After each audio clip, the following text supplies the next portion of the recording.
आज आपल्या स्टुडिओमध्ये महाराष्ट्रातील प्रख्यात असे व्यक्तिमत्व आलेले आहे, ज्यांना कुठलीही ओळख करून द्यायची गरज नाही. तरी पण मी सांगतो, आज आपल्या स्टुडिओमध्ये माजी न्यायमूर्ती BG कोळसे पाटील सर आपल्यासोबत आहेत. लहानपणापासून शिक्षणाचा ध्यास होता. एका लहान कष्टकऱ्यांचे ते मुलगा होते आणि मजुरी त्यांचे आईवडील करायचे. 4थी ते 7वी पर्यंत साहेबांचं शिक्षण झालं. शिक्षणानंतर गावामध्ये शिक्षण नसल्यामुळे त्यांना शाळा सोडावी लागली. काही दिवस त्यांनी सुद्धा स्वतः मजुरी केली आणि काही दिवसानंतर जेव्हा सरकारी शाळा चालू झाली अहमदनगर जिल्ह्यामध्ये, तेव्हा त्यांनी प्रवेश मिळवला. नंतर त्यांनी BSc केली. नंतर सरांनी वकिलीचं प्रशिक्षण घेतलं. नंतर त्यांनी न्यायाधीश देखील होते. परंतु हे करत असताना कुठेतरी महापुरुषांचं वाचन त्यांच्याकडे आलं आणि ते त्या विचारांनी ध्यास घेऊन पेटले आणि पेटल्यानंतर त्यांनी स्वतःहून अनाथ आश्रम सुरू केलं.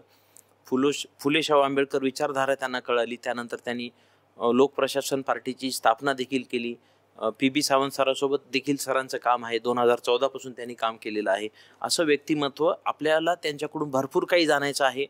जे लोक चळवळीत काम करतात, विचारधारेचं काम करतात, त्यांच्यासाठी एक आपण छोटंसं ट्रेनिंग सेशन असं म्हणूया. ही एक संयुक्त अशी मुलाखत कम छोटंसं आपल्याला घ्यायचं आहे.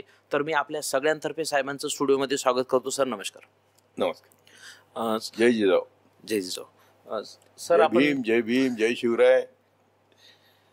सर आपण न्यायमूर्ती या पदावर होतात, संविधानिक पदावर होतात आणि त्या पदावर राहूनही आपल्याला समाजकार्य करता आलं असतं, परंतु आपण राजीनामा देऊनच समाजकार्य करायचा का निर्णय घेतला? नाही, व्यवस्था ब्राह्मणवादी आणि भांडवलशाही व्यवस्था आहे. मी जे झालो तेच ह्या व्यवस्थेच्या विरोधात झालो आणि मी जे निकाल दिले 4-5 वर्ष त्याचे पार्लमेंटला कायदे करावे लागले. उदाहरणार्थ आत्महत्येचा प्रयत्न गुन्हा नाही. फॉरेस्ट ऍक्ट होता, त्याच्यात फॉरेस्ट ऍक्टमध्ये लाकूड तोड्याला शिक्षा व्हायची पण स्वामीला व्हायची नाही. स्वामीला आरोपी करायचीच नाही. मी त्यांना आरोपी करायला लावलं. म्हणलं स्वामीने लाकड घेतल्याशिवाय लाकूड तोडा लाकड कशा आणणार. इन्कम टॅक्सला अमेंडमेंट आली. एक 93 वर्षाची मुस्लिम आई समजा आपली, हो, तिला विचारलं इन्कम टॅक्स ऑफिसरने की तुझे काही लॉकर्स आहेत का, तर ती नाही म्हणली. आता तिचा मुलगा उद्योगपती होता, तिला काय माहिती. आणि तो उद्योगपती होता मुलगा, ते मला माहिती नव्हतं. ते मला 10 वर्षांनंतर कळलं.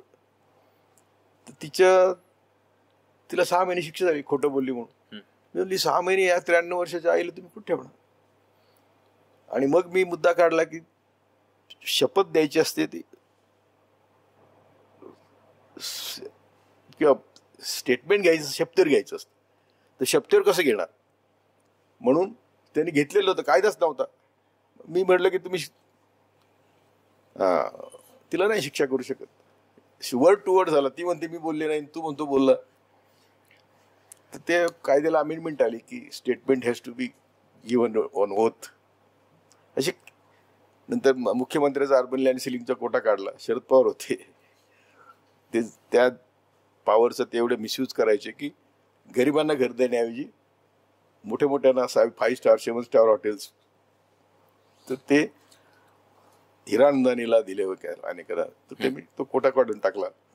सगळे माझे निर्णय सुप्रीम कोर्टाने ऍक्सेप्ट केलेत, पार्लमेंटने ऍक्सेप्ट केले. नंतर आपण हे जे घेतो, काही ज्या वस्तू विकत घेतो त्याच्यावर एक्साईज, तो मालकच आपल्याकडून एक्साईज वसूल करतो आणि नंतर ते गव्हर्नमेंटला मागायचे एक्साईज. सुप्रीम कोर्ट हायकोर्टात जजमेंट होते की ज्याच्याकडून चुकून घेतला त्याला दिला पाहिजे. तर ते जे इंटरप्रिटेशन आहे, माझं म्हणणं त्यांनी चुकून गिरायकून घेतलं, कोर्टाचं म्हणणं होतं त्यांनी भांडवलदाराकडून घेतलं. तुम्ही म्हटलं भांडवलदार तर स्पष्ट दलाल आहे, तो आमचे पैसे वसूल करतो सरकारला भरतो. त्यामुळे तो पण निकाल मी दिला.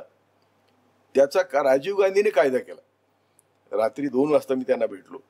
म्हणलं तुमच्या देशाचे लाखो रुपये लाखो कोटी वाचू शकतात. तर मला हे माझं जजमेंट मायनॉरिटी जजमेंट आहे.